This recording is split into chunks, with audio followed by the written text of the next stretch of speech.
The next stage is to cover the adhesive with a hardener, in this case a granular material. Without a hardener, this adhesive wouldn't work. It's a two-part adhesive.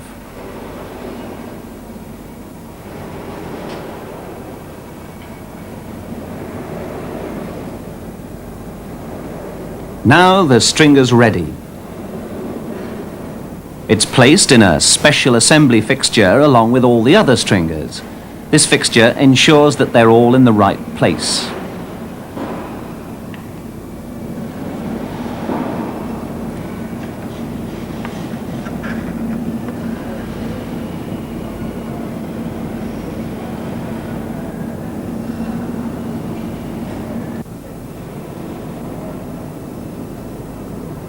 The metal skin, with masking tape over the areas where adhesive isn't wanted, is then lowered onto the stringers.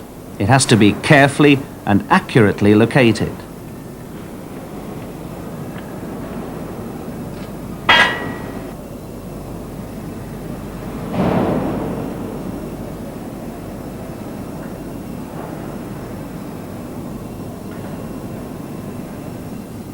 To complete the process, skin and stringers must be held together under pressure and heated to a temperature of about 150 degrees Celsius. This heat is an essential ingredient in producing the extremely strong bond necessary to withstand the vibrations in flight.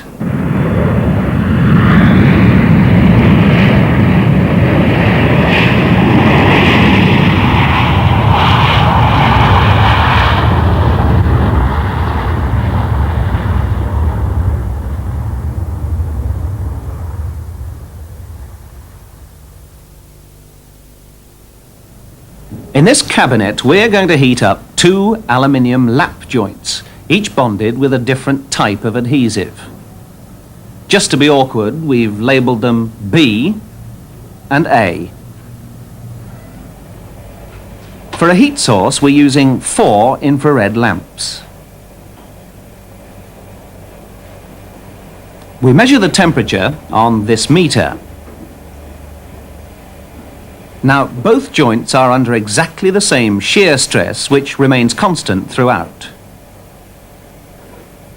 70 degrees centigrade or Celsius, and so far nothing seems to have happened. But now the adhesive in joint B is beginning to soften. It started at about 90 degrees Celsius. The adhesive in the other joint hasn't softened. Now, in the case of joint B, the adhesive was one of a type known as thermoplastic. That means they soften or become plastic when heated. The adhesive used to join A is one of a different type, known as thermosetting. These have to be heated before they'll create a strong bond. The wide variety of adhesives that are used today can broadly be divided into one of these 2 types.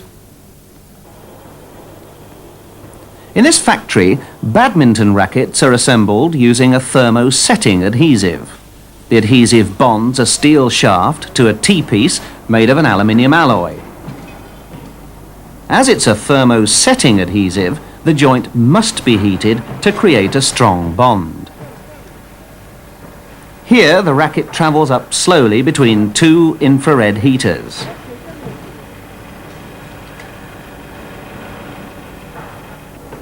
To join the wooden handles to the other end of the metal shaft, the same adhesive is used. The handle is pushed home and then put on one side, ready for heating.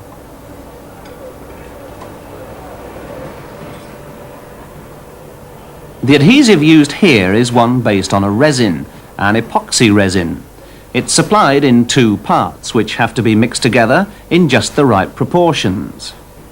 The 2 parts of this adhesive are kept separately in 2 tanks. They must be kept apart until required for use. They're mixed automatically in a machine just above the nozzle. To check the strength of the epoxy joint, Each racket is given a torque test. Here, a twisting force is applied to each end of the racket.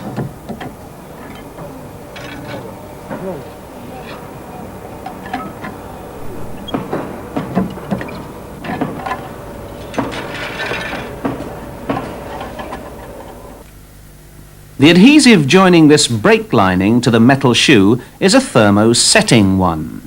Can you think why thermosetting and not thermoplastic? This polythene container is part of a breathing apparatus. An adhesive is used here to join it to the inside of a nylon bag.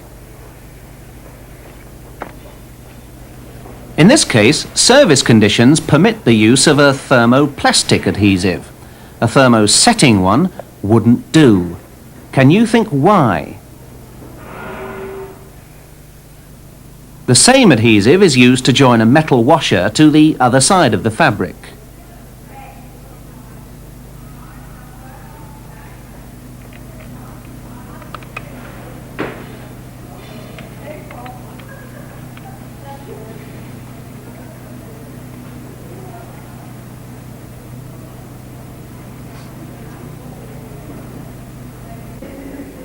These are divers' dresses. They're made of a rubberized canvas material which is bonded together with a thermoplastic adhesive. The particular one being used here is called a contact or impact adhesive. It's a mixture of synthetic rubber, resin and solvent. An even film is spread over the surface to be bonded.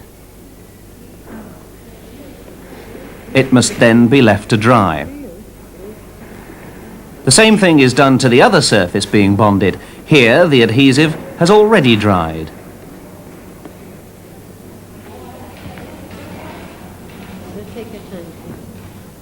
Once both surfaces are dry, they're brought into contact and an immediate bond is formed.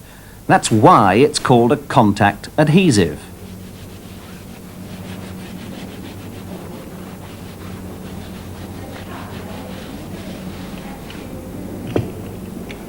A roller is often used to improve the contact between the two films.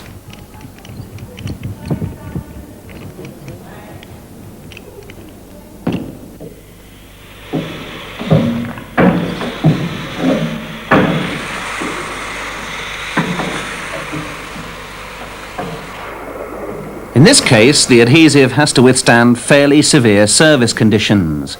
Not only is a diving suit surrounded by water, it may also be subjected to oil and other fluids.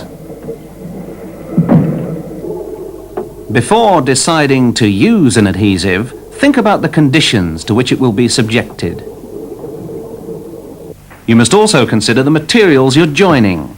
These might be concrete, rubber, wood, decorative laminate, chipboard, glass, or aluminium, to name but a few.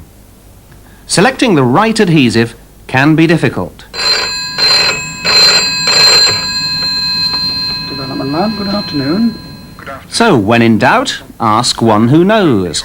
Adhesive manufacturers are always ready to give expert advice. I see. I want to stick metal to plastic.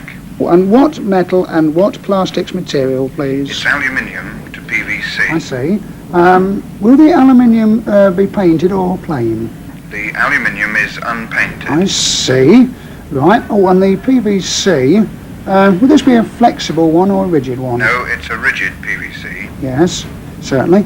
And what sort of conditions in service? I mean, what will it have to do in actual fact? It's a plastic Yes. gear guard in a machine in one of our workshops. I see. So could be oil present as well then. Any idea which adhesive might be best? See if you can find out.